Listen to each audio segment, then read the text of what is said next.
average Polish woman gives birth to about 1.32 I would say children. It's a decimal, so child. Which means there aren't enough births for us to reproduce the generations that are going into retirement. It doesn't matter what type of system we pick. I will focus on the system later, but as long as there aren't enough births and the population is growing older and older every year, there is not going to be enough money to support the system. That's my first point. Second point would be to expand the system and base it on three simple premises. Right now we have our social security system, ZUS, which is mandatory.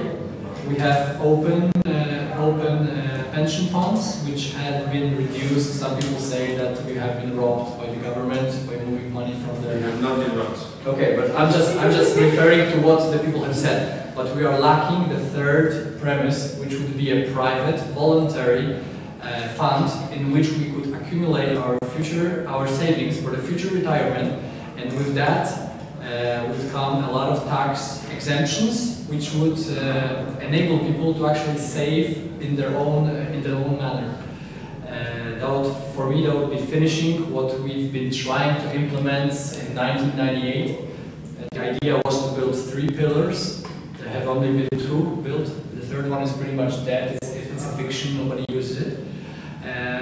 For example, in Great Britain or in the United States, there is a small, like you said, civic social security benefit, but you have to take care of your savings. You have to divide it. There has to be this mandatory public pension system, but also the private one, but not controlled by a country, not controlled by a government, in which, for example, in your own firm, your corporation, or in your mutual fund, you'll be able to accumulate your wealth, and then just once you get to the age that you'd like to retire at, you get the access to the money. Regarding the retirement age, I would love for everybody to be forever young, rich, and successful, but the increasement of working period has come at the time that our societies in Europe are growing older, which means that if we lower the retirement age, it will come at the expense of the amount of money or the amount of benefits that we are getting from this cutback. So I would have to say that it's not the right way to go back to the previous 65 for men, 60 for women, because then there would not be enough money in the system to support every pensioner. We have to be responsible to tell them that. It's easy to promise something without discussing the consequences. You can give them the right to choose. Choose what? You can give them the right to choose to retire earlier or continue working. Because right now they're forced to work till 67. So gentlemen, we'll have time at the end to ask each other questions. Right now it's just for introducing the platform. So that's you. Oh, okay. One of the biggest problems with the pension system in Poland is that we don't quite have a good picture, a good understanding in society of how it's really funded. Formally, of course, we're all paying some sort of contribution out of our salaries, whether we are entrepreneurs, whether we are employed on the basis of a labor contract, or even in the case of some civil law contracts, there are contributions taken out of our wages by our employer, so to speak. However, one big problem is that the present way of funding, the present way of calculating our contributions to the pension system is, by its nature, degressive, because there is a cap, an upper limit of income above which a person earning does not pay any additional contribution. In effect, people who are earning lower salaries, have lower incomes, pay a greater proportion of their income into the pension system than people who are earning more. So one of the proposals of Partia Razem is to eliminate this upper limit, which will instantly provide a boost to the amount of money that's going into the pension system, because everyone will pay a fair proportion of what they earn. In terms of demographics, we have a very unique situation in Poland. Not only is there a low birth rate, as was rightly pointed out, but also we've experienced mass emigration over the last 10 years. So we need to work on solutions that will first encourage Poles to stay in the country instead of emigrating. And also, I do not see a reason why we should discourage people coming to Poland who have the potential to contribute to the economy. In the context of the retirement age, I would like to say that the age itself at which a person retires, although it's very important for the individual, in terms of fixing the system, it's not necessarily the key element. What's most important is that we construct a system by which the state guarantees that every pensioner, every retiree receives sufficient income to live with some sort of dignity, which is why, in Partia Razem, we propose a similar model to what Konrad mentioned a minute ago, which is a guaranteed citizens' pension, citizens' benefit that everyone receives when they retire. So that baseline amount that keeps people out of poverty is guaranteed. And the last element that I would like to mention, and I'll just finish, is that both personally and as a party, we do not believe that the government should mandate anyone putting even a single grosz of their money into a private retirement fund. If someone wishes to voluntarily put some of their income into a private fund or invest in some other way, let that be their choice. But there should be no requirement that anyone contribute to a privately managed fund as part of a mandatory pension system. Can I just comment on that? I would like to say about the cap and the pension system that there are a lot of different types of taxes and surtaxes in Poland. And for example, one of the absurds of our system, which I would like to point our attention to, is the health insurance, the public health insurance. For example, my wife has 2 small companies, and in Poland there is no cap, no upper limit to how many times you have to pay the insurance depending on the number of companies you run or number of companies you own.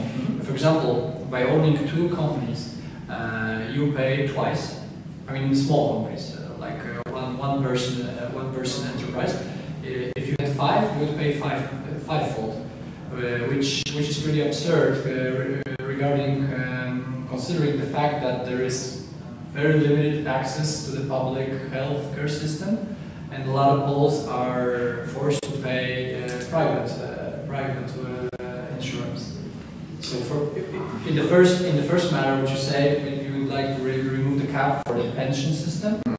That's okay, but I would have to say you have to put the cap in place for the health insurance part of a labor's contract, because if you work on 2 different labor contracts or you have 2 different companies, you can pay twice or 4 times with no benefit whatsoever to the individual. You know why this was put in place, at least for the labor, for the working people, because people try to game the system by having a very small contract that was under the labor law. And I'm not saying about there are 4 different types of taxation on the labor contract. I'm not talking about the pension tax or the rent tax when you are, for example, you are handicapped through working. This disability tax or however you call it. I'm just saying about this small portion of health insurance, which is mandatory, which is 279 zlotys per month, independent of how many times you have to pay it. Yeah, but there's a fantastic benefit that we get, that in fact those health insurance contributions are actually covered out of the state budget, because it's important to remember your contribution is deductible from your taxes. Yeah. Not as a write-off, but actually deductible from your taxes. It only deducts 19%, which means that you are on the hook for the remaining 81% of the total sum. So I think this is a good time to move on to the next question I have for you, which is about taxes and economy. So we're talking about tax and tax structure. So let's see, how is platform about taxes? Yeah, I think we have very different opinions on the tax system. I would say that would be probably the biggest difference between our parties. Nowoczesna is strongly in favor of linear tax system, which consists of 16% value-added tax, 16% tax rate on corporate income tax, and 16% tax rate on personal income tax. First of all, that would make. I would like to focus on the value-added tax system. It's one of the most complicated laws, bylaws in Poland. There are different tax rates. It's pretty absurd. For example, you buy coffee, takeout coffee is taxed differently than coffee at the restaurant. A lot of people, like you say, are trying to game the system by gaining an unfair advantage by marketing their products by a different tax rate. And our budget suffers greatly. According to independent analysis by big four companies like Ernst & Young or Deloitte, our budget has been losing in excess of 40 billion, 40 billion, because it's different in American English and British English. 40 billion zlotys annually, which accounts about 2.5% of Polish GDP. It's a very big sum. We believe by introducing a linear tax system, we will be able to at least minimize the damage in that situation. And also, it's a ever ongoing debate on social and tax fairness, because I would say that my opponents here would probably side with the progressive tax system. I would side with the linear tax, because in linear tax, if you pay 16 or 20% of tax on a sum of 1 million zlotys, it still amounts to more money than 20% from 2,000 zlotys. I think that's just last one sentence. I think that penalizing somebody's hard work and success in life by increasing their tax bracket, it's pretty unfair. Thank you. Next, Conrad, Price Platform on taxes. Absolutely. So the tax system is one of the paradigms, or one of the areas that you experience every day, because the taxes will determine how much you pay in the store, how much money you have in your pocket. So it's absolutely crucial system. To your point on VAT, because we can start with VAT, it's true that our budget is losing a lot of money because of businessmen who are gaming the system, mostly by faking VAT deductions. So this will not change just by changing the rates, because you will still need to go up. I'm saying about the difference in tax. You would still need to go after the criminals, but just pretending to exchange money between companies that then disappear a few months later. So that's a big chunk of those losses. So it's not like we're linearizing taxes and 40 billion zloty will go back into the system. That's not going to happen. And the negative effect on this is that a lot of the goods that people with, let's say, low middle class and low class income levels have are purchasing are actually taxed with 5, 7, or 8% of goods of VAT. So all of those people will lose money if you linearize the taxes for VAT. And on the other side, those people who have enough money anyway, they will actually benefit because they are buying more of those 23% VAT goods. So this is a big problem. And then another idea of Nowoczesna is also to limit any tax-free income levels, right? So that's again hurting those who have the least money. Right? So they are hurt twice. They are hurt by increasing the VAT and by removing the tax-free income level. So that's a big, and I really wonder, why do we have a political party that's trying to make those who have the biggest challenge, the biggest issues in life the most, right?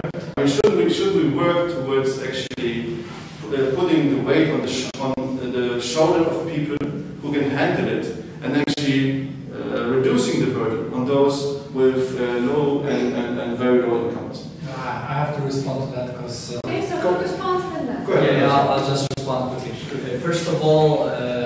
say that claiming that linear 60% VAT tax hurts the lower class, it's a manipulation, because first of all, prices of food are also dependent on energy.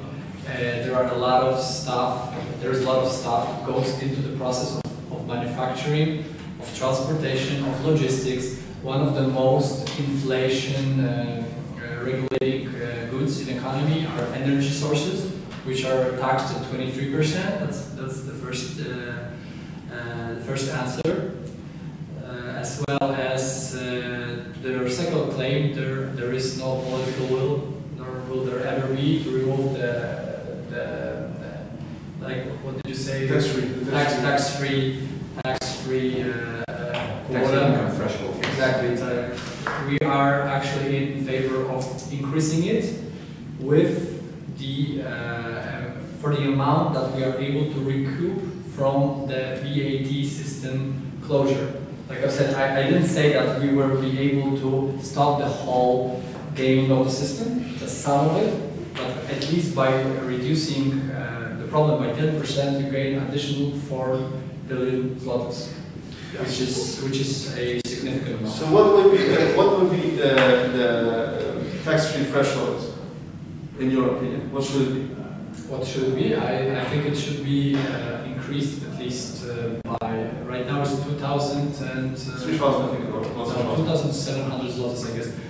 It should, first of all, it should increase annually, not at a gradual pace. It should, in 5 or 10 years' time, reach at least twice or 3 times that as it is right now. It's important to find, I think we're all in agreement, I'm sure, that we should raise that threshold. Obviously, it needs to be determined in some sort of a way that's easily measurable. It has to be tied to the growth of the economy, for example. Our threshold is 30,000 after increasing the minimum wage to 2,500, basically. So we are making it clear that we first want to improve the situation of those earning the lowest. But you have to, when you make a promise or a claim like that, if you are a responsible person, you have to point to the direction of which, how are you going to come up with the money? Absolutely. It's easy to say, we'll lower the taxes, we'll give the money. This is exactly where So the program first of all, of Razem stands out. We will reintroduce. Okay, so John, let's do one at a time. Conrad. So just to answer, because he was suggesting that we don't have the financial plan. I didn't say it. Just didn't mention We it. will introduce we'll introduce back the third, the highest tax rate for the most wealthiest members of our society. So the 40% tax code will be back, and we will introduce taxation. The specific level has not been decided, but a tax on speculative financial transfers, on speculative financial trade. Tobin tax, right? Yes. Okay. So this will more than cover the additional benefits that we will give to those earning the lowest fares, or the lowest wages. This is really a very crucial issue, and one of the most important aspects of Partia Razem's platform. We have a lot of holes in the Polish tax system that do need to be fixed. Specifically when it comes to VAT, which right now is the largest contributor to the Polish budget. VAT by its nature is a degressive tax, that people at lower incomes will spend more of their money on VAT as a proportion than people of higher income. So we need to make sure that the VAT tax system is as fair as it can be. But another problem with VAT, where most of the money gets lost, is in the case of larger corporations. Not only cheaters, as Conrad mentioned, people that set up fictitious companies to steal VAT, but also by way of transfer prices. So seemingly legal transactions which are conducted between companies in one capital group, but the only purpose of which is to reduce their tax liability.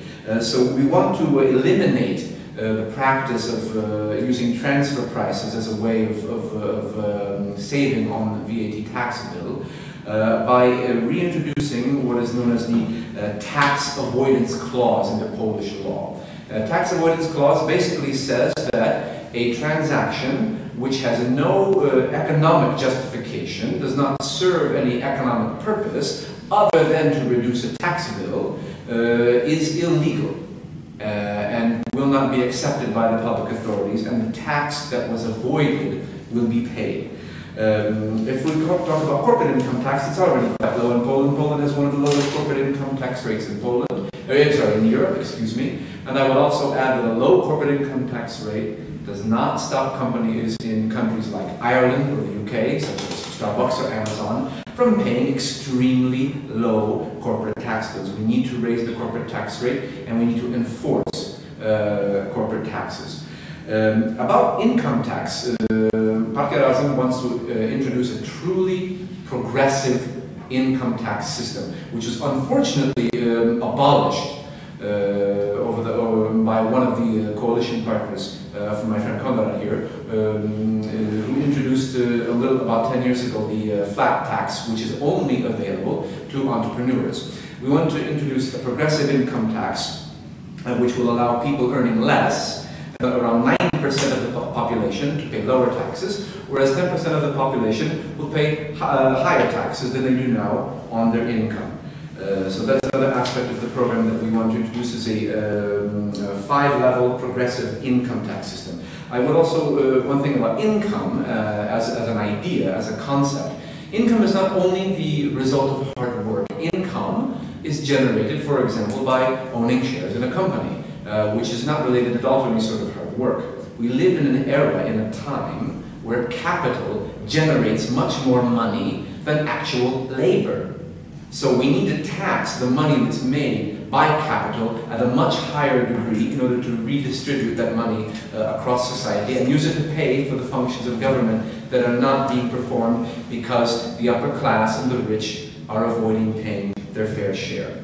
And if I can just one more thing, I don't want to use too much time. There was a very nice analysis put out by a Polish institution, the Center for Economic Analysis, which demonstrated that if we contrast the tax plans of Nowoczesna and Partia Razem, under Nowoczesna, a family of 4 earning low income would lose hundreds of zlotys a month in disposable income, whereas a single Pole earning a high income, which a high income in Poland is above 5,150 zloty, would have more money in his or her pocket. We are redistributing wealth under Nowoczesna's tax plan in the wrong direction. Partia Razem's tax plan ensures that lower income families have more money in their pocket at the end of the day, and the rich, who have more disposable income than they even know what to do with, will have to pay more into the state treasury. That's fair taxation, and that's a model that's going to help Poland function better.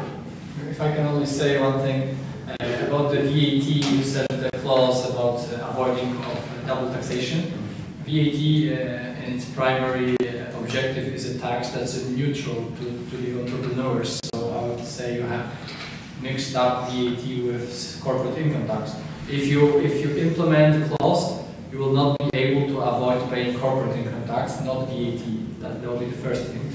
And second, the Nowoczesna tax plan, it only depends on how you put together the list of goods that you buy. It's very easy to just bring a receipt, for example, from a grocery store, where you only buy goods that are being taxed at the level of 5 and 8. I can also bring you a receipt for a typical Polish family, not a rich Polish family, that is filled with 23% tax rates, like I said, gasoline, electricity, water, clothes. Am I saying something? You do it. No, you cannot stake a claim that the average Polish family, independent of whether they are poor, rich, or middle class, does not spend money on water, on clothes, on gasoline, on electricity. Yes, this is the proportion. No, not necessarily, because if the proportion of the income basket is less than 33%, it's pretty much neutral. If you spend more than 33% on those goods that are taxed at the level of 5 and 8, you can end up losing money, but that's where we do. that's where we come in with the idea of upping the tax-free threshold and helping out the poor with the reform of the social system, which does not work properly in Poland. And I guess we can all agree to that, that there is a lot of money in the system that can be spent much better in a much more efficient way that is being wasted by bureaucracy. So this is efficiency is a different issue. On a whole, it's difficult to discuss tax policy without discussing the bureaucracy, the effectiveness of the budget, and how the different companies and agendas run. To the individual, the bureaucracy doesn't matter. It matters how much they can spend and how pricey or how expensive the goods that they want to buy are. And that has a very important role to play here. So, to restate, you can choose between making the rich richer and the poor poorer. But that's what you're doing. It's a manipulation. We are not trying to make the rich richer and the poor poorer. But your system, it's not about your objective, it's about your results. No, it's not the end results. Please take a look at where progressive taxation functions and a proper progressive tax model in the Scandinavian countries and in most Western European countries. On the whole, citizens are far more satisfied we are not talking with what they receive from their but we are not talking about if we want flat taxes, we can go to Moldavia, we can go to Belarus, we can go to Russia, where the flat tax functions, and in effect, average people just earning a salary pay a lot more out of their pocket than the rich. Let me get my turn. We are mixing up topics right now. Progressive tax is one thing, VAT is different thing. Progressive taxation within the personal income tax, it's much different philosophy. What you are basically doing is you want to punish the people, not only of the higher class, because what's the backbone of society, what's the backbone of every economy that grows, it's the middle class. And middle class, in your idea, when you put together, for example, I've heard about the idea of 4 tax brackets, 19% or 15% for the lower class, 30 and 40 for the middle class, and 75% like in France. Are you referring to Razem's program? No, I'm referring to the general idea of progressive taxation. There have been, for example, in France, implementation of 75% tax rate for the 1% of the richest population, which for me is absurd. That's robbing people of their own money.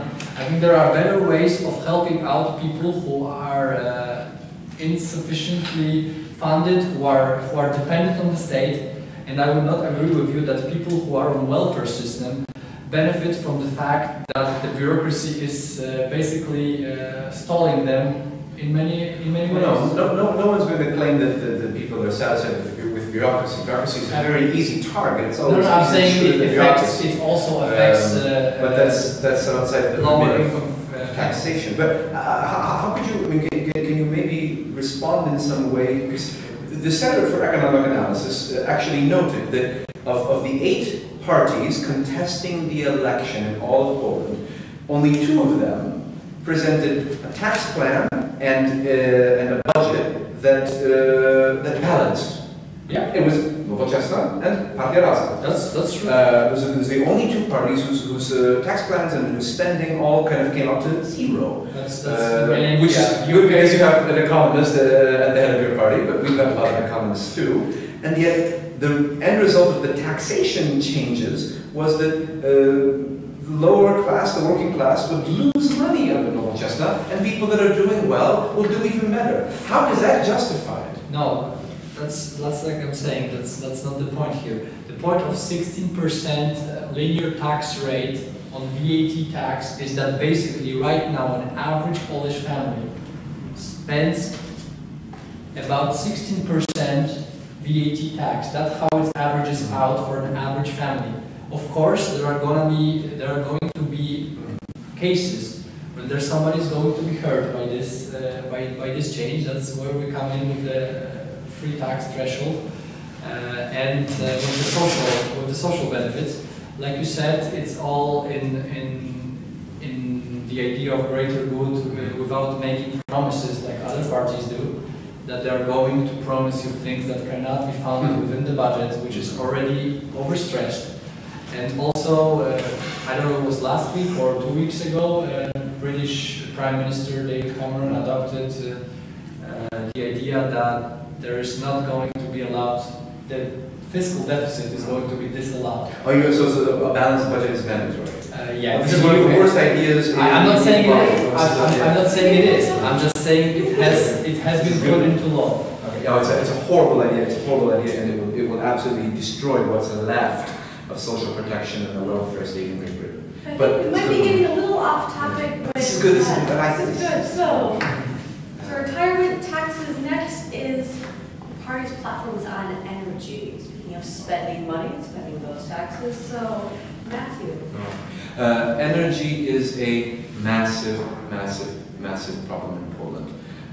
One of the biggest difficulties that we face in Poland is what to do with our coal industry. That's a topic, obviously, we're going to have a lot of differences on, I suspect, between the three of us. The problem is that, on the one hand, coal is going to run out eventually, and also it is unfortunately not a profitable business at the moment in Poland. However, there are hundreds of thousands of Poles whose lives, or millions in fact, whose lives are directly dependent on the performance of the coal mines in the Silesian coal basin. And so it's no surprise that they protest very, very strongly against efforts to reduce their wages or to, against other measures that threaten their jobs.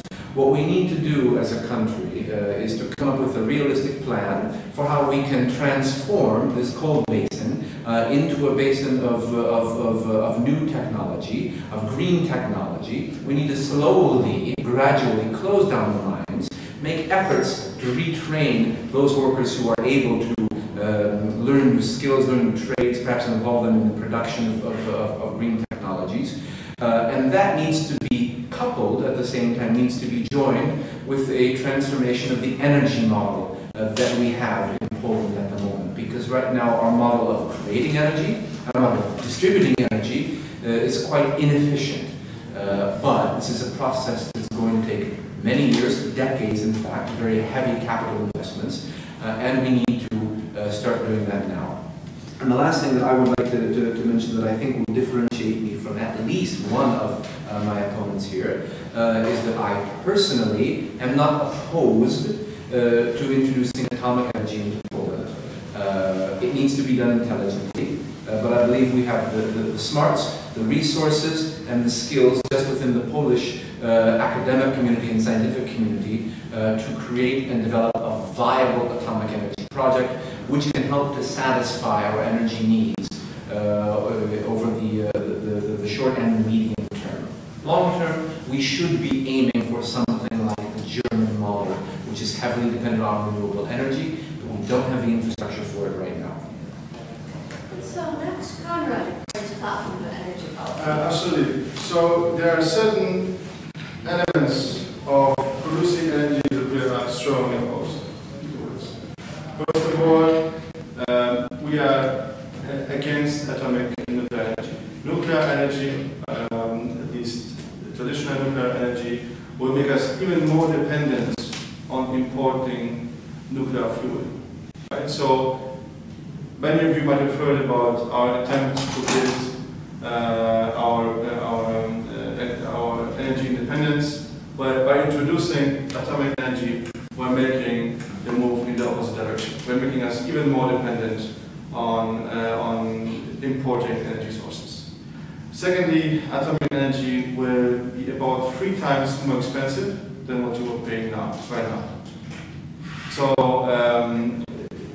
I'm pretty much opposed to introducing technologies that make our lives even more expensive than they are already. Secondly, we are not in favor of continuing support for burning coal together with biofuels, because right now there is some support for that. It's even called renewable energy, and it has nothing to do with renewable energy. So we need to stop this from happening. Now, obviously, we need some energy sources that we're using in coal. will, for a number of years to come, be an important element of the Polish energy mix. Both because of the installed base of the power plants and because of the people who are working there. We need to introduce clean coal technologies. There has been some scientific developments around transforming CO2 into carbon dioxide by using different organisms into actually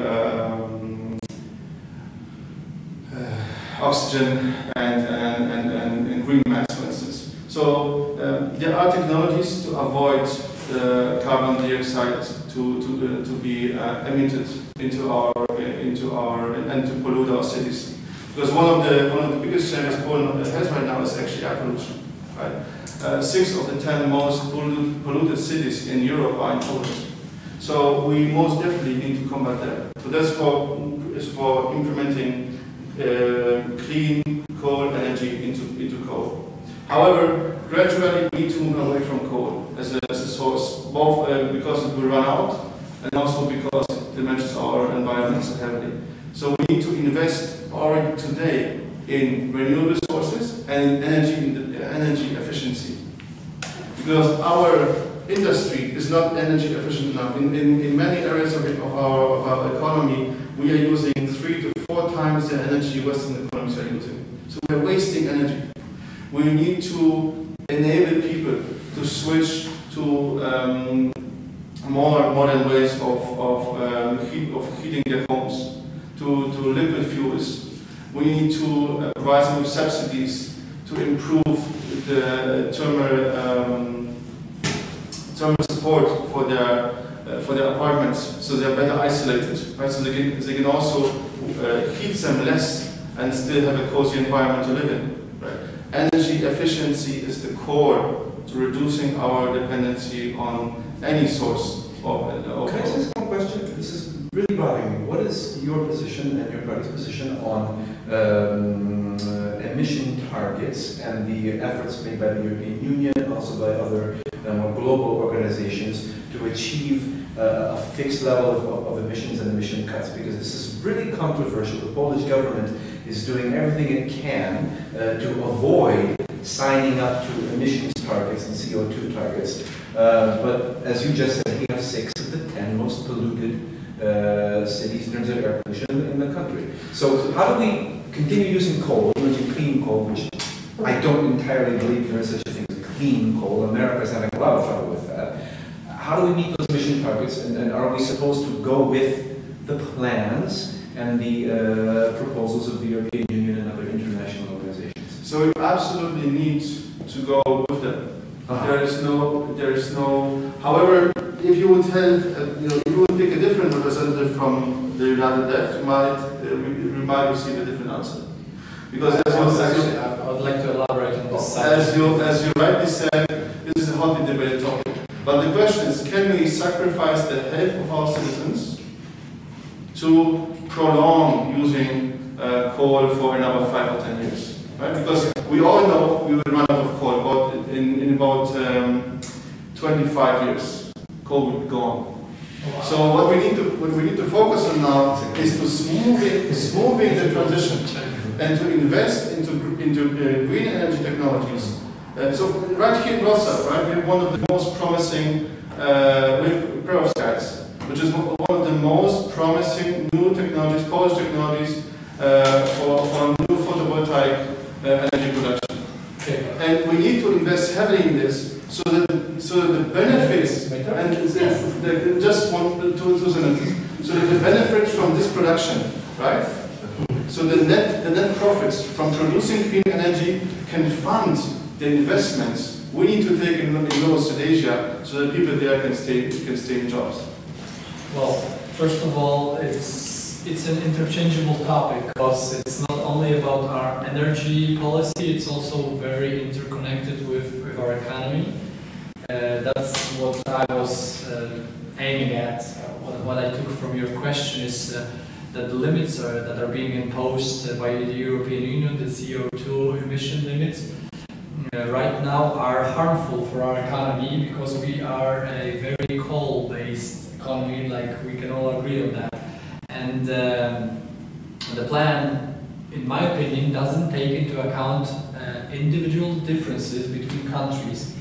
And that's why the Polish government, in my opinion, is doing the right thing, but only in the short term. Because stalling on adopting the policy is not the way to go unless you take the time to go and prepare a full strategy, not for 1 year, 5 years, for 30 to 50 years, for our, first of all, energetic independence, because that's a big problem. Our neighbors, especially Russia, is really great at playing this energy card against us and against many of our neighbors. We have to diversify our energy market. We have to slowly and gradually move away from coal. Go green, like you said. We have to go green, but it will take at least 10 years to build up the infrastructure. And I would agree with you, and not with my colleague on the left, that we have to incorporate atomic plants into the mix, but not as an anchor, as a pillar of the system. We have to go with coal, but in a diminished manner, with green energy, with atomic plants, and we also have to, because it is not possible if somebody is saying that we will be energetically sufficient. It's not possible. We have to factor in that we will have this. You had your turn. You asked for 2 sentences, and you kept talking for 5 minutes. So let me finish. No, please. It is, in my opinion, it is not feasible and possible to totally reduce and negate the need for import of energy. But what we have to do, we can also diversify. If we have to import energy, gas or fuel, oil, we don't have to take it all from Russia. We can take some from Norway, some from Qatar. As long as we build up our internal energy reservoir, so more than 50% of the energy, or possibly 70% of the energy, will be manufactured in-house, which I mean within Poland. But I think if somebody takes a claim that we will be able to be energetically independent, I mean totally self-sufficient, it is not possible. It's been called autarky, I guess. This is scientifically wrong. Let me finish. Not scientifically wrong, economically impossible. Well, what I would say, let me just address that. With the goal of being self-sufficient in terms of energy, I think that's a very good goal, but I would put it into the European context. Of the few things that I would agree with on some of the past Polish governments, one of them is that we should take the lead and strengthen our efforts to create a common European energy policy, and that the framework for energy is not only national but European. I think that there's a lot that we can do in terms of becoming self-sufficient as a continent within the European Union, which I think is much harder to achieve, and maybe economically not even justified as Poland. Because if we can, that diversification is key, but under the umbrella of a stronger shared European energy policy, which is coordinated at the European level. Yeah, but that's the direction I agree with you, but the diversification also consists of even a small share of import. It is not possible to produce all of the energy that we need in-house in Poland. This is already been proven wrong this summer. German solar and wind power plants. But you are talking about Germany, not about Poland. Produce more energy than we are producing right now.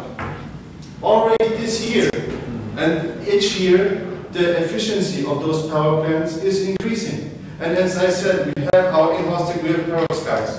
We have various companies in eastern Poland that are working on very efficient wind power plants.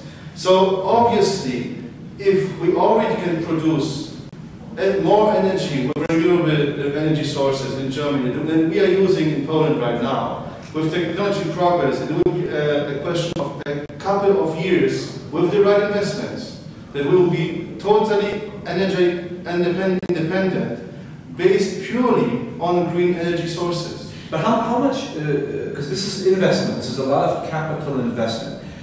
Can we do it, can we achieve the same goal cheaper by pursuing European energy independence, or do we need to replicate in every country all of the same structures and facilities so that each individual state is itself 100% energy efficient? Because if we can, within a European framework, let's say Germany produces 130% of its energy needs, it's capable of exporting, and I would say it's maybe a more sensible investment to invest in transmission capacity from Germany to Poland or to the Czech Republic, etc., than it is for each country to make all the capital investments. That's what I'm saying, but it makes you a little bit dependent on your neighbor. I guess what I'm asking is, but it's unavoidable, in my opinion.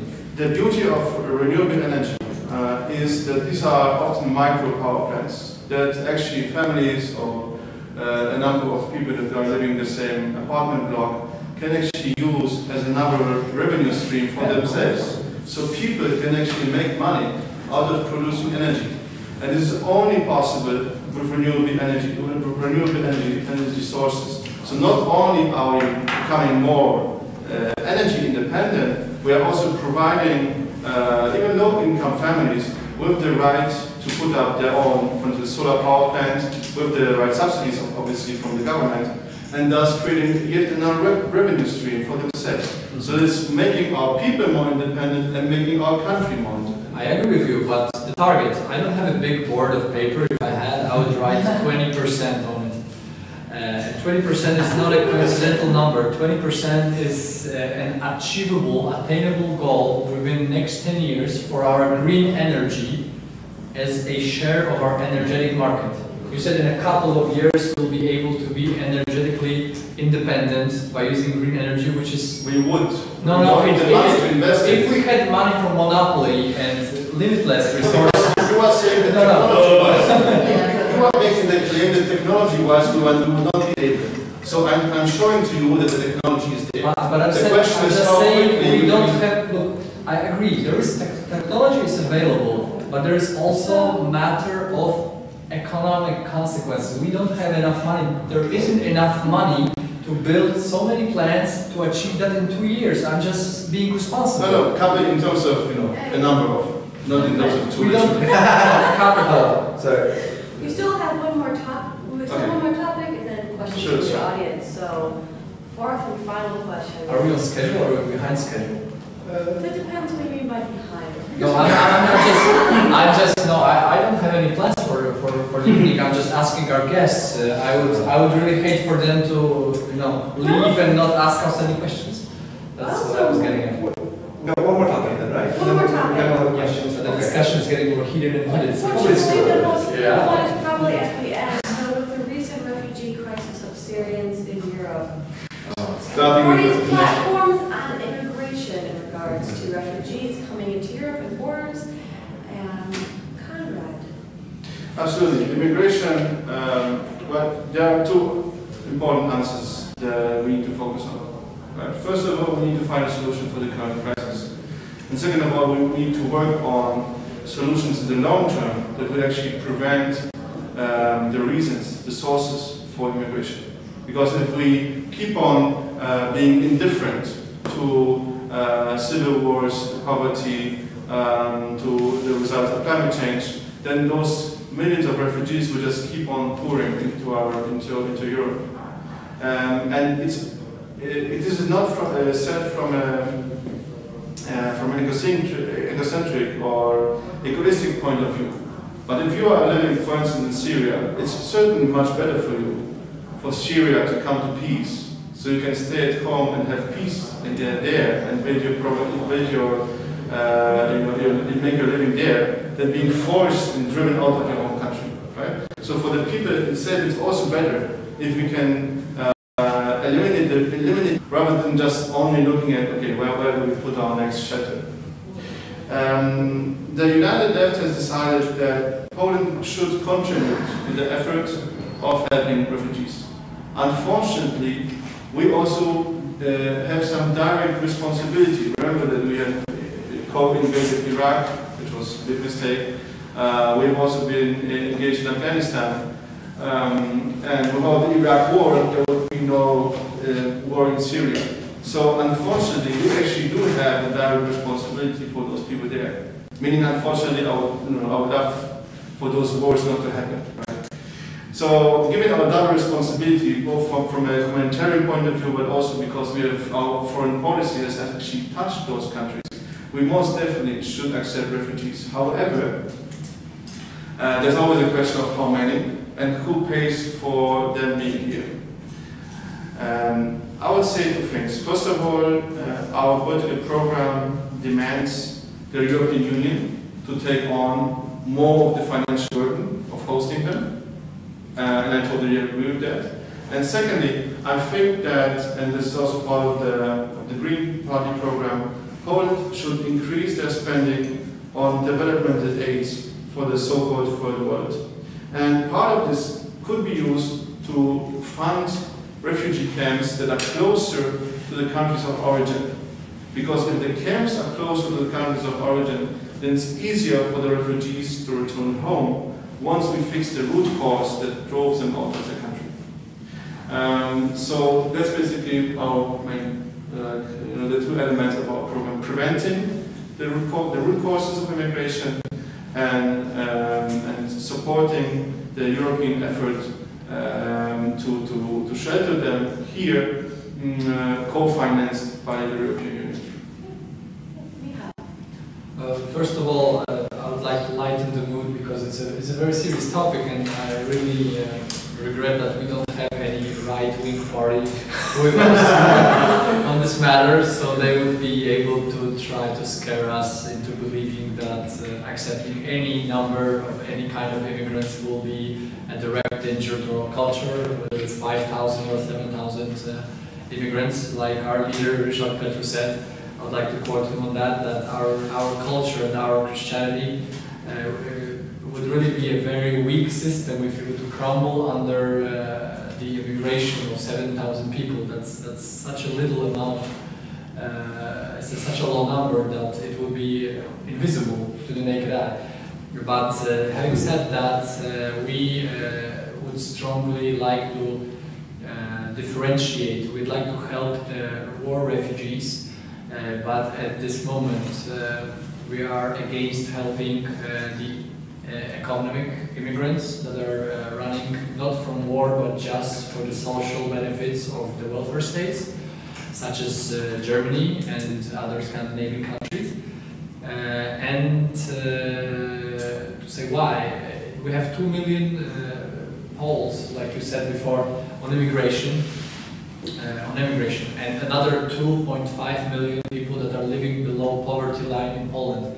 We are a country, we are a developing country on the rise. We do not have enough resources to help out all the others. I would say we have to be keen to their problems, help them as much as possible, but we have to focus firsthand on our own citizens. We simply cannot afford to be too open to the matter, like I said.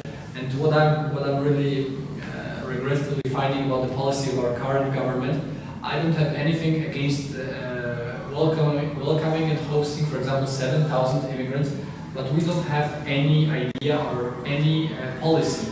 Our government has not presented us with any clear policy, with strategy on what comes next. Are we supposed to accept 7,000 now, 7,000 in the future, or is it just the same way as Platforma Obywatelska has been ruling our country for 8 years? We will accept 7,000 now and jakoś to będzie.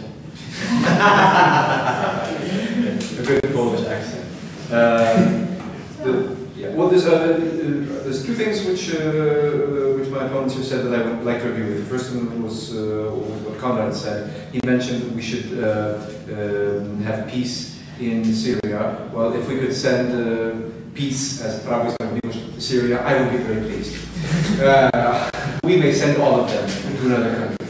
The second thing that Michał said was that a lot of our policy, not only in Poland, but also at the European level, is being improvised. It is ad hoc, which is an unfortunate effect of the failure to predict a crisis that was very predictable.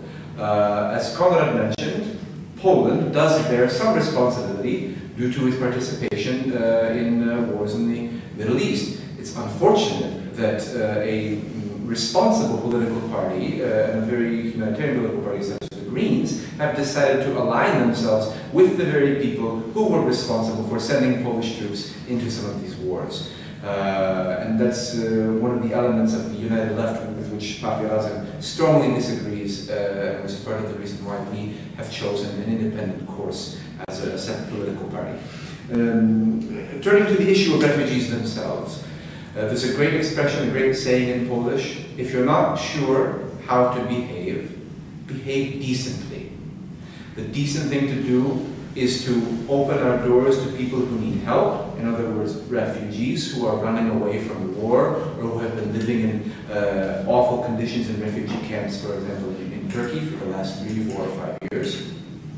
And in terms of the issue of economic migrants or immigrants, however we want to name them, I would disagree with me. I think we have a fantastic opportunity to fill some of the gap that's been opened by Poles emigrating from the country. We can boost our population by accepting people who are able to show they have some skills and some ability to work and to contribute to the Polish economy. It will help to boost the pension system, more taxes, etc., from people who are able to work. This is a policy that functions quite well in the United States. For example, the United States is one of the few countries which has population growth only because of immigration. And there are people from many different countries coming from all over the world that have a desire to work and demonstrable skills.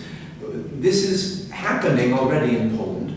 Just in the first half of 2015, the province of Lower Silesia has accepted 6,000 Ukrainians who have applied for a residency and work permit, who have come to Poland. They are contributing to the economy, they are working in various types of jobs, and also employers from all around the country, especially in the IT sector and other advanced areas of the economy, are complaining quite openly that there's not enough people, there's not enough hands to work. I have been treated by Syrian doctors, and I have been served in many different places by men and women from Middle Eastern countries, or also from Africa as well, people who have successfully integrated, assimilated themselves into Polish life. And I believe that if we have a smart immigration policy, which is able to invite and bring people who want to contribute to our country and our way of life, we can in fact do a lot of good by accepting some economic migrants who are not coming to Poland for the social benefits, because as we've heard already, the system is bureaucratic and doesn't pay a lot of money. So we need to have a smart policy which both helps refugees, people in need, and also allows economic migrants who can contribute to our economy to come here to Poland. That's the direction we need to go in. And that's our policy. So I thought the most contentious topic was not, so... Yeah, I was surprised. That's because we didn't have anyone from peace or... Because we're not crazy, you know? Because we're not crazy. There's no right-wing extremists here, at least I don't think so. No, not really. Yeah, I think there's one really important thing, and I assume, maybe I shouldn't assume, but I think we would all agree that the rhetoric and the language, the hate speech which is used by a lot of the far right in Poland, is something that I personally and Razem as a party rejects utterly. And we think it's terrible the way that racism and fear have been used as a political tool to manipulate people. Well, especially I would even go further. I would say, no. The language of hate, like you said, xenophobia, racism, is totally unacceptable. But also the level of the Polish political discussion has fallen so low, not only with regard to this topic that has been burning up in Poland for quite some time, which are the migrants, You can turn on the TV and two biggest parties or two, three biggest parties, every single time they get together, they sit down and then the hate starts, yeah? No, our leader was discussing with your leader last Wednesday, and it was quite a... Yeah, independent on the topic. Independent on the topic. So the strategy, for example, of Civic Platform, I've been fortunate enough to take part in a debate today. That was in Polish, actually, so I think my English is okay, but Polish is my native language, so I think I did better there. And there were a full spectrum of all political parties. There was Razem, there was United Left, there was Law and Justice, Peace, there was Civic Platform, Platforma Obywatelska, and also Corbyn Party, which some of our audience has already been referring to. And regrettably, I have to admit that, for example, Platforma Obywatelska, for 8 straight years, the main agenda of their political strategy has been admonishing Prawo and Sprawiedliwość and blaming them for everything. I'm not a fan of any of those parties, but I actually got to ask the representative for Platforma, are you going to suggest any constructive ideas, anything new? He got up, he got a chance to speak up, and he said, no, we don't want a Catholic state, so please vote Platforma. yeah, it's a disaster. This standstill that is happening in Polish politics because of the existence of the Civic Platform and Peace. The stalemate, sorry, I lost the word, stalemate that they have introduced over the last 8 years is a true disaster, and that's why we definitely need new political movements, new political ideas to come into the public debate, so that there's a debate again. Because there's no debate between peace and power. Both parties exist only because their voters hate each other. And if one of them crumbles, the other ceases in existence. So definitely, that's also something that probably unites the three of us. That fortunately, there's again room for discussion and for exchange. And of course, we are different here, especially on the economy, right? Totally different, actually opposite. But at least we're able to sit down together and present our views and exchange our opinions. They don't have an opinion. They only want to stay in power. That's their only goal. And so that's obviously a nonsense discussion. If I just said one quick thing to that, I have to totally agree with what Michał Komek said just now, that it's very unfortunate what's happened in Poland over the last 10 years, that there is no vision, no idea, either in the present ruling party, nor in the party that will most likely take power in a few days, as to how to move Poland forward. One of them, the current government, simply wants to keep the lights turned on, and the new government would like to take us back in many areas to the 19th century, or even farther, to the Middle Ages, and even a lot of the social policies. Yeah. And I think that that's a very dangerous trend. And what I'm really pleased to see is that, in spite of our differences in terms of many, I think we've talked about many different things, that we all believe that there's a chance for constructive dialogue, which will finally bring some new ideas to the surface. And that's the main reason that I've gotten involved in politics. Putting aside the party which I represent, is that it's now a time for some younger people with new experiences and a different outlook, not only on their own lives, but on the way Poland can function. And they are getting involved, and they're starting to make a big difference. So while I would, for example, disagree on many things here with Michał, for example, it's very pleasing to me to see that he is engaged in what he's doing, because a lot of people would just say, well, it's not worth it. What are we going to do? We can't fight those ruling parties, but we can. Yeah, we can. I'd like to expand on that. Yes, we can. That's not what I meant, but yeah, of course we can. What I would like to ask all our viewers and everybody involved, both of them If we have two of them, that's a plural number, so that's It's okay. but coming back to reality, first of all, every single day on when I'm talking on the streets with people, I'm not going to ask you to vote Nowoczesna, to vote Razem, or to vote United Left. I'm just going to ask you to go to vote. Because the biggest problem, I've been lucky enough to study in the United States for 1 year, and there is a saying that is as old as the democracy in the United States. If you don't vote, you don't get to complain. And the problem with Polish democracy is that people have lost faith in the process, and it's a, like we say, kwadratura koła in Polish. Square circle. Square circle. Each cycle, less people go, so the politics sinks lower, so less people go, so the politics sinks even lower. And as long as we have to take matters into our own hands and just go and cast the vote. That's all I'm asking. Here, here, here, here. Thank you. Question down from the audience? I have a question first. If you talked about, I'm Jana Lewizinska from United Left and and if you talked about, discussed about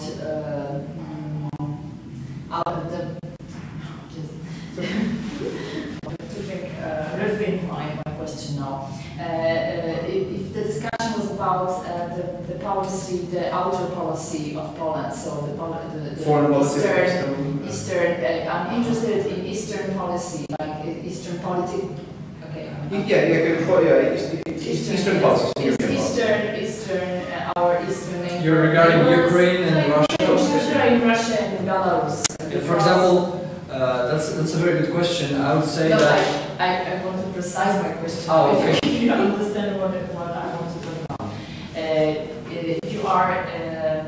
If we agree that we should invest more, or just start to invest in East, like in Ukraine or in Belarus or in Russia, do you agree that this is the good way for Poland to develop in the future?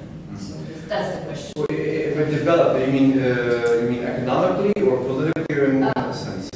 Well, okay, maybe I'll start with this.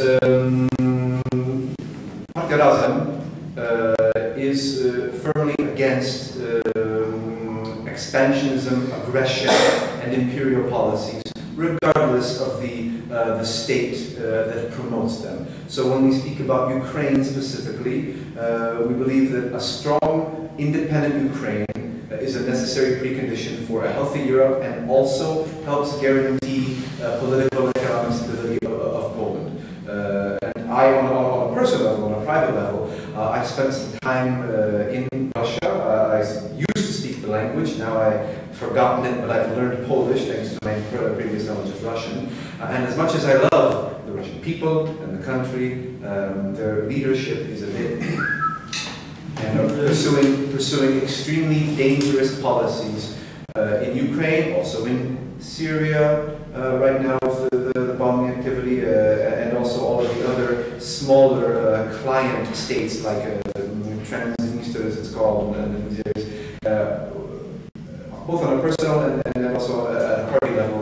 We're definitely against expansionism, against imperialism, and Ukraine specifically, also Belarus, needs to remain an independent state, not a client state of Russia, which is using influence to destabilize other parts of Europe. The next question for you is it possible to talk with Russia, now with Putin, but let's say it will be not forever, but is it possible to have any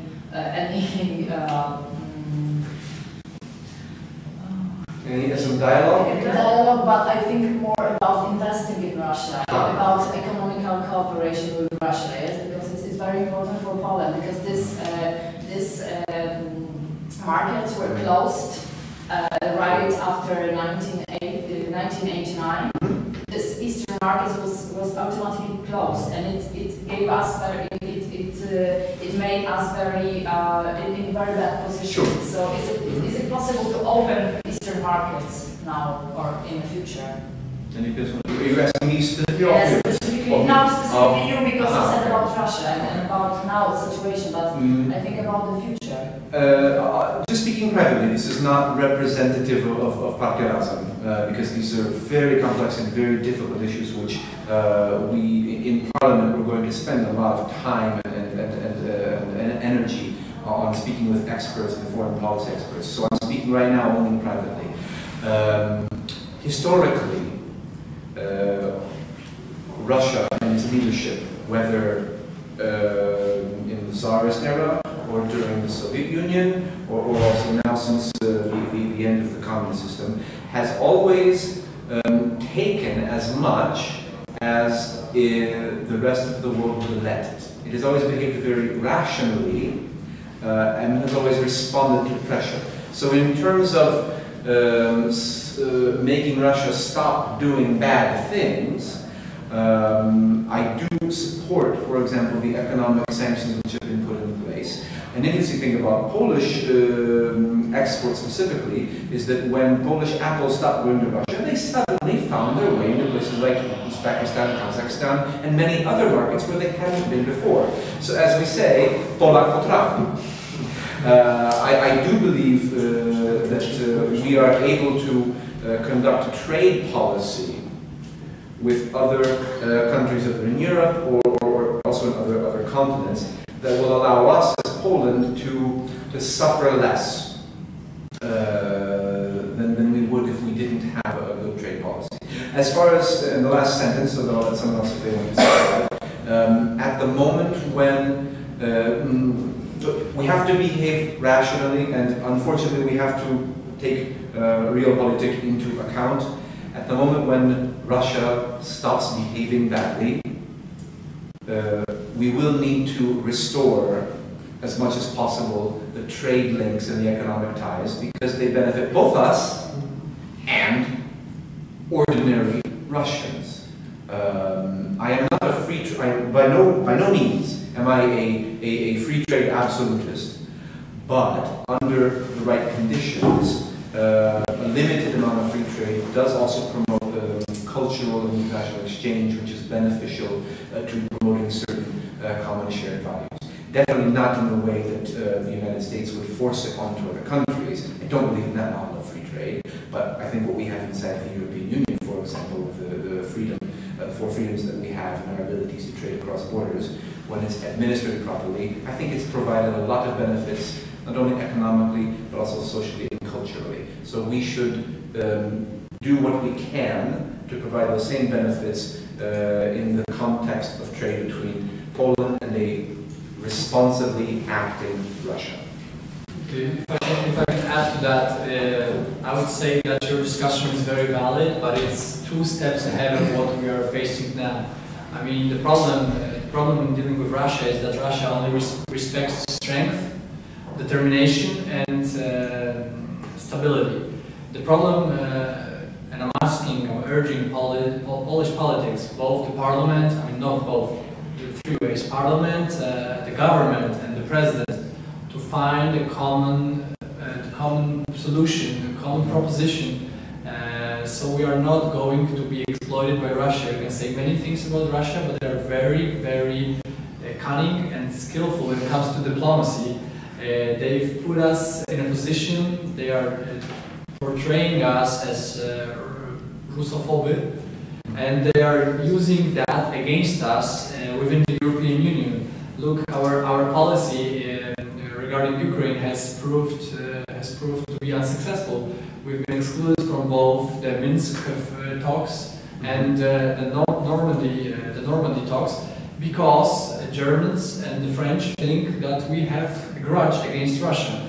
We have to keep our poise, we have to keep our cool, and we have to speak the same position as even our political opponents within our parliament, because Russia will exploit that.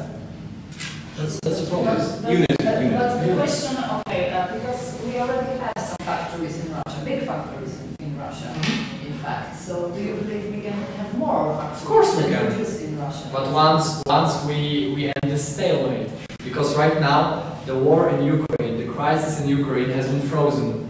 Russia has moved into Syria and is flexing its muscles in Africa, but at moment notice they can restart the conflict, they can restart the crisis in Ukraine, and we have to be ready for that. So just maybe two points on that. First of all, we need to be more independent from Russia to have a stronger position when discussing with them. And one of the key elements here is energy independence. If we get most of our energy fuels outside of coal from them, obviously they can do almost whatever they want to us on an economic level, because we are dependent on their gas exports. So we need to become independent from them, and then we can actually, as quickly as possible, and then we can have a much stronger position to negotiate any other deals. Secondly, is it important if our president is invited to a particular talk? Not so much. I would rather see our president and our government, fly to places like Iran, for instance, negotiate economic deals. The economic sanctions on Iran will be lowered in January next year.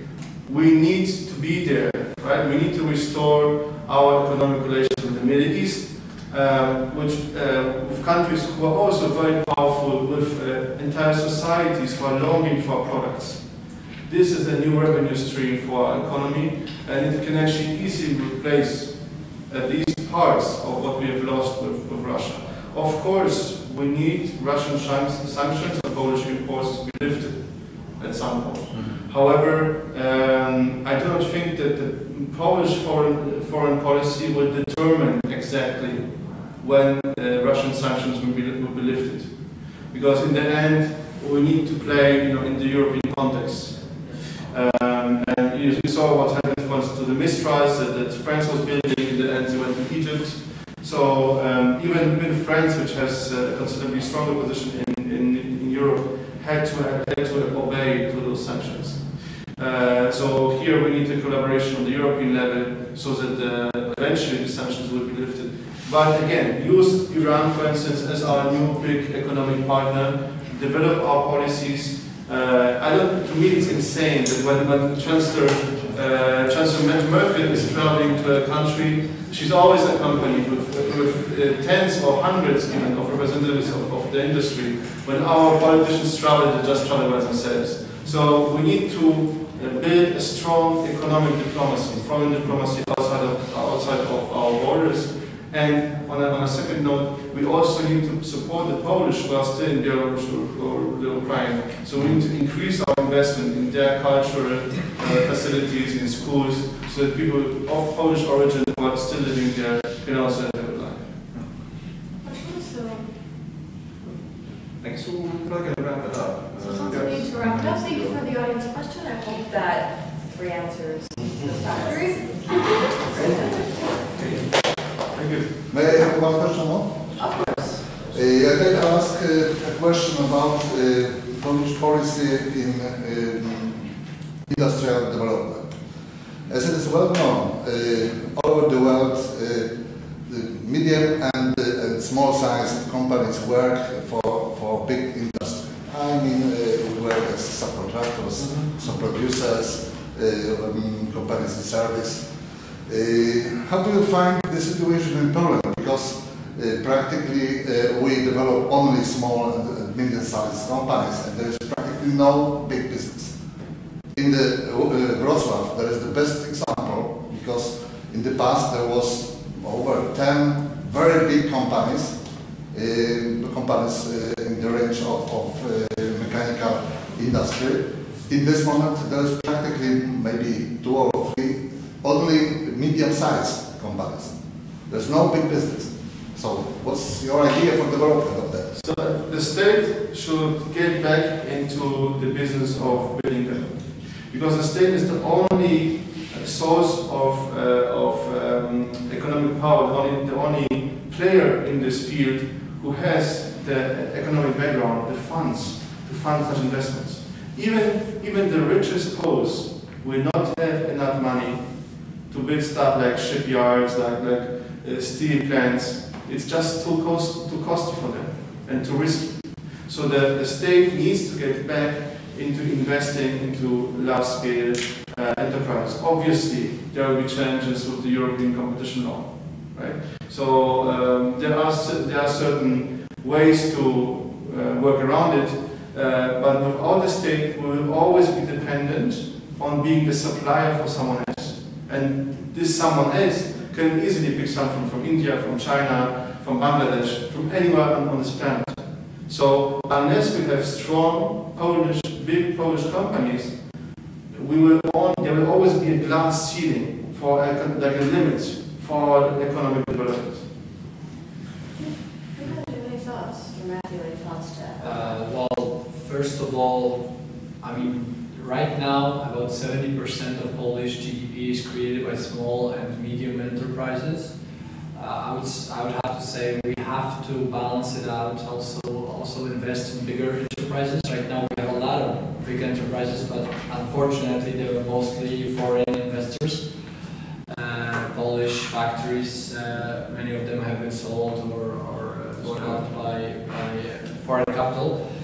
What Nowoczesna is saying in that regard is that we have to level the playing field.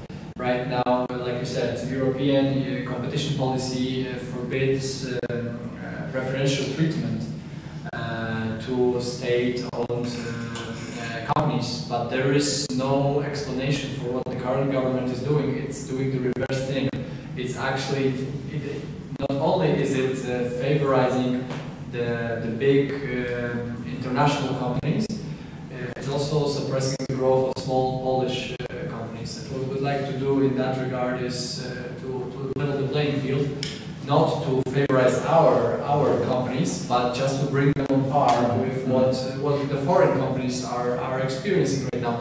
For example, a good example is special economical zones, where we try to draw. Why are you shaking your head? Because we need to abandon special economic. Yeah, but what I was saying, we need to abandon. Give him a badge. That's our position. I love it. If you interrupt me, then we'll lose the context. What I'm saying that the zones are harmful in its current position, in its current structure. The zones are harmful because we draw the investors, we then give them tax deductions, or we even let them pay no income tax for 20 years. We give them big grants, big benefits, and then they employ our Polish specialists for a very bad wage. What I would like to do is make the same transition as it has been made in Germany. It's the so-called third way. I am opposed to socialism, but I'm also opposed to wild liberalism, like, for example, Corbyn suggests. I think we have to find a middle ground, that there is enough money for those companies to pay their employees in a fair way, but also abandoning it altogether will probably bring us more harm than good. If I can. It's not necessarily a good goal to say we want more big companies. The global economy has transitioned into a state or a phase where competitiveness and the ability to grow requires innovation and flexibility.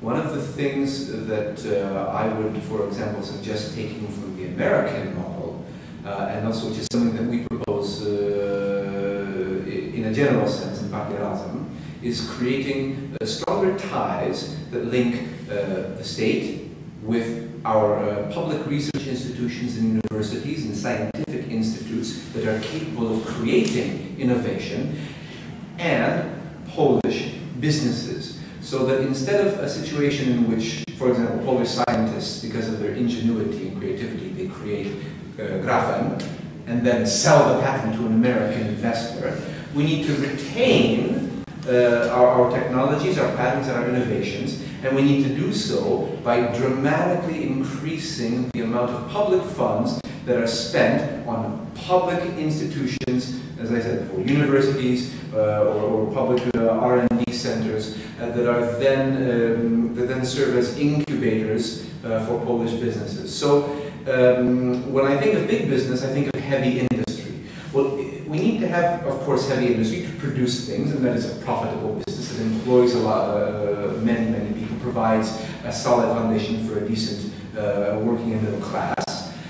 But if we want to take a further step in our economic development, we need to invest very heavily in a lot of new technologies and spend money on research and fund our universities, and then fuse these either existing in Poland or help our Polish entrepreneurs form new companies to keep the technology, the revenue, the benefits, and the profits inside Polish borders. So that's the direction we need to move in, and that's what is in our platform. But you know that the biggest problem in developing industry and technology is not in we can say centers in people and so on, because that is enough in Poland. But the problem is in capital, financial capital. What you said about the gravel. Why we lost this business? This business was bought by Japanese. You know what about it? I know that it was sold. I don't know who the investors were that purchased the patent, but I do know that it was sold. Very big investors were negotiated from Poland, from Polish investors. And that's but this why technology has been lost. You made a good point. That's why the public spending, public money given to fund these innovations typically comes with the requirement that that technology not be sold. And that's the key, is to create a system where the state invests, as you said, much more money, a lot more capital, in order to fund research and help develop companies as well, with the requirement that those technologies remain in the hands of the people that develop them within Poland, as much as competition law allows that. So that needs to be the stick. The carrot is that we give you even more money. The stick is that we say you have to keep it here. The results, the profit must remain within the country. I'm afraid we are not ready for spending so much big money for investment that is really necessary. And that's the biggest problem, because we don't think how this big capital is. It's a tough problem. It really is. It's a tough problem, but I think it's an investment that will be that's worth it. Just like investing in education, we should spend more education to have better results. I'm sorry. Go ahead. Over the last 25 years, it was fashionable to actually move government out of the economy, and we also need to, not you, many other people, we need to educate them that actually the government has an important role to play in economics. So there's also public support for those investments. Because if the government is trying to invest money, taxpayers' money, without public support, it's not going to be as successful as a success story either. So we actually need to change the trend of the government leaving the economy behind into the government coming back and actually creating both the playing field but also acting as a player and building those big enterprises.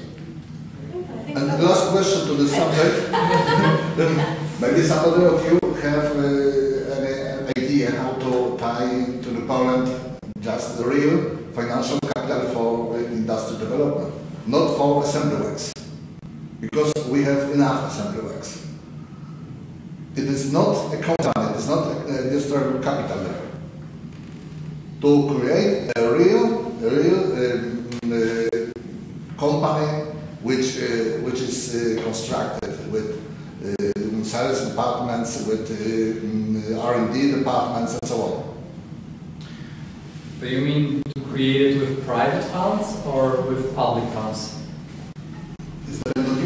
No, it doesn't depend on me, because creating how to find this capital? Money is money. Creating it with public funds would probably violate the European competition. No, it's difficult as possible. You need to prove it as economic viable. I know, but right now the climate is such that most probably, for me, it would be better to make, first of all, work out a good legal system regarding entrepreneurship, like we said in the United States. It's a thing of beauty, it's a different culture, and the law there, the habits allow people, especially young people, to start their businesses. That's the first thing. Also, a big improvement in the grant and donation industry.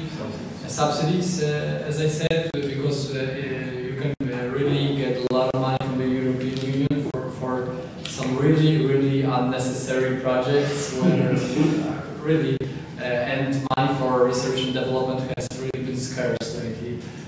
It is coming around, but in a form that you have to give the money back, which is really risky. I think it's not the right way to go, because I myself am an entrepreneur. I run a small technological company, and 80 to 90% of technological startups fail within 2 years, which is normal because it's a pretty risky proposition. And if I had the chance to borrow money from the European Union, like it is possible for young entrepreneurs, for young businessmen, with the perspective that if I fail the business, I have to give the money back, I think it's too risky. That's why it says research and development. Not every project that's being researched ends as a marketable proposition. So I would start with reforming the law and the habits within the system.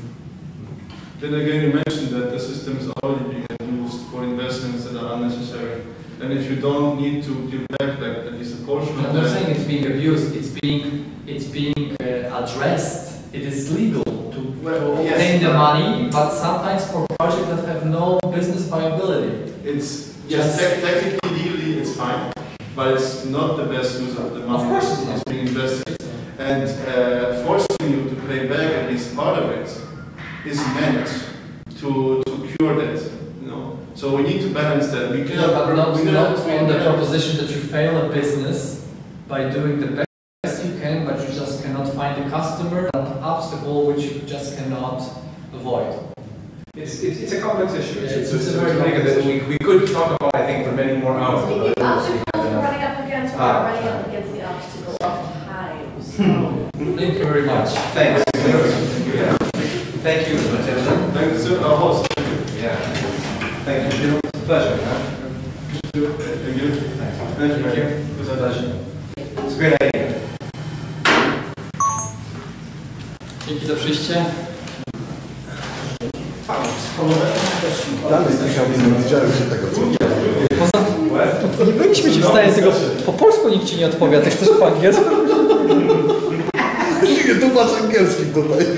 Nie, to nie jest kwestia tego, to jest kwestia tego, że na poziomie Unii Europejskiej nikt nie wypracował sensownych polityk, bo obecna polityka grantowa, bo sam brałem granty i obecna polityka konkurencji jest naprawdę niedoskonała. Ciężko wymyślić lepszą niestety też. To jest troszeczkę coś innego. To jest wessanie nas jako gospodarki uzależnionej od zewnątrz. Tak, ale to już nastąpiło i to trzeba to odwrócić. No, Musimy budować fabryki, po prostu. a dokładnie to co pan powiedział. I Nowoczesna to czyni. Ma to w swoich planach. Oj, no nie wiem, czy ma plana budowę. Nie wiem, czy ma plana budowę fabryki. Ja nie znalazłem ich programu. Oj, ma. Ja przedstawiałem pana na prywatną mecenę. Co ja duży Ale nie, no ma pan rację, oczywiście. Ja mogę zostawić to robić, ja te wody, żeby ludzi z Michał miliardów. No bo tyle, że zakłady, to ja nie mówię. Na przykład. No tak, oczywiście. Ale jak jest przecież tam bardzo duży był zakład. Natomiast ja mam taką prośbę, że pierwsze o przesłanie tego filmiku, ja bym sobie...